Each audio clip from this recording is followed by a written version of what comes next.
Hey everyone, Aliana here, and in today's video I want to talk about copying content creators, when you should copy other creators in general, and why you should. And I know this might be surprising to hear from someone who constantly talks about, bringing your full self-expression, bringing your authentic self to everything you create. So how can I advocate for copying?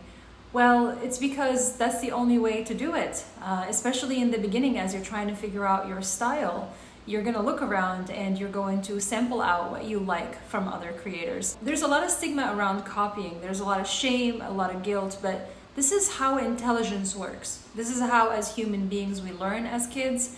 As kids, we look at our parents, we look at other adults, we look at other people, period, and basically get imprints, right? We get impressed upon. This is what impressed means. Like, so somebody leaves an impression on you, a mark, and then that mark kind of shows up. And so how deep that mark goes is how much of an emotional impact that person or that encounter or that moment had on you. But the point is, this is how intelligence works, is that you observe and you learn by absorbing things around you. So there's no such thing as pure originality. Everything that you will ever create, no matter how original it is, how unique it is really built upon or stacked upon things that you've collected from the outer world, things that you've observed from other people and from things that exist around you. So there's no way around it. This is how you learn anyway. And this isn't just human beings. This is all animals, or at least most animals as far as I know. Definitely primates learn like this. They look at each other and they mimic and they copy and they incorporate elements from each other.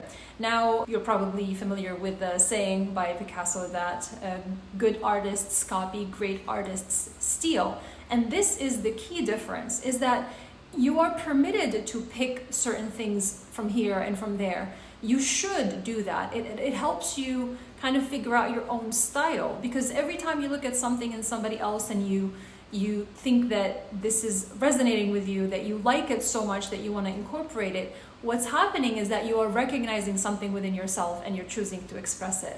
So think of it as kind of a reflection of a potential within you. And similarly, when you see something in someone and you criticize it and you don't like it and you judge it, it's because you are recognizing that there is that potential within you and you are suppressing that and you're rejecting that side of yourself and you're seeing that as bad. And so when you see it in somebody else, you don't like it, you push it away.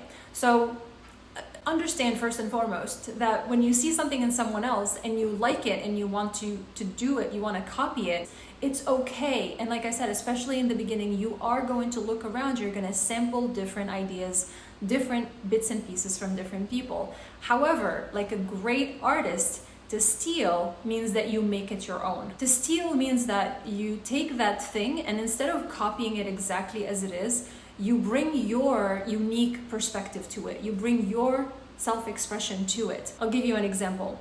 Somebody who copies zones in on one person that they admire and essentially forgoes their critical thinking, their own guidance, their inner guidance. They just look at that person and they go, I love what this person has. I want this person's results, and therefore I'm going to do everything that this person is doing.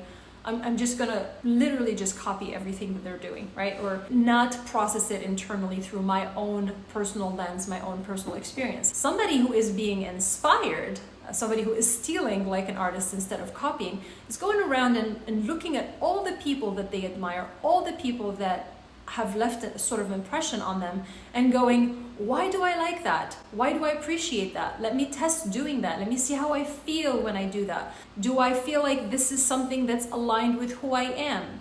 And then they take some space, some time to reflect on their personal experience. And how can I make it my own by mixing and matching from different sources? This is what creativity is. This is the game, is that you make these connections and you create something new.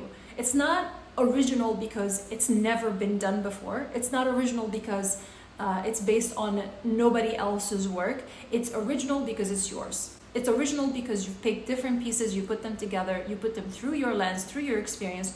You've experimented with the thing in your personal life, and now you can create something new that is original to you, but you're not regurgitating the same old thing. This came to me, this idea, this topic, because I noticed this week a couple of my connections who are also creators have used this kind of signature, well, not signature, it's like a little snippet of text in their newsletters. And I recognize that because I know that that is something that I've seen in the newsletter of a bigger creator, somebody who's pretty famous in the field that they're in.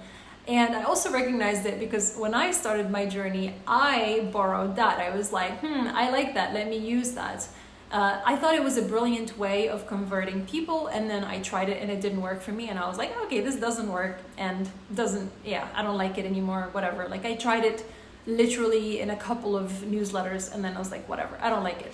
But of course, that's just how it is, right? You see little ideas or big ideas, you pick them up, you try them out, you customize them, you see if they work for you, you build upon them.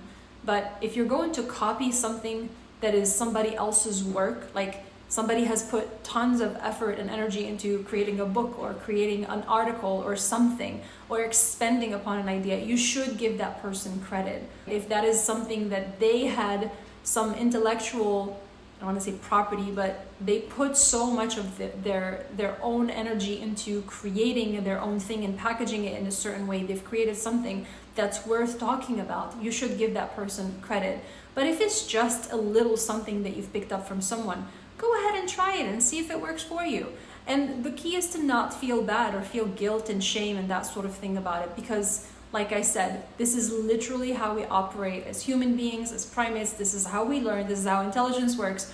You go and you get impressed upon what you consume, what's in is what's out, and what you create is really just the byproduct of all of these experiences put through you as a chemical reaction, if you will. The bottom line is steal, don't copy. Definitely allow yourself to pick up different pieces and put them together and play around with concepts, and know that that is a very normal part of when you're discovering yourself until you find your own style. And you will know when you find it is that you no longer glorify anybody else's style, because you get so enamored with yourself, you start to love yourself so much that you no longer think that anybody out there has anything for you. And you might still get inspired, you certainly will still get inspired, but you'll never pick something up just because that person who has the result that you want has it. You'll know what's right for you. So that was the video for today. My name is Aliana Kali. I am founder at Brands Are Alive, where we help conscious creators like you build brands of full self-expression and a business that makes you feel alive.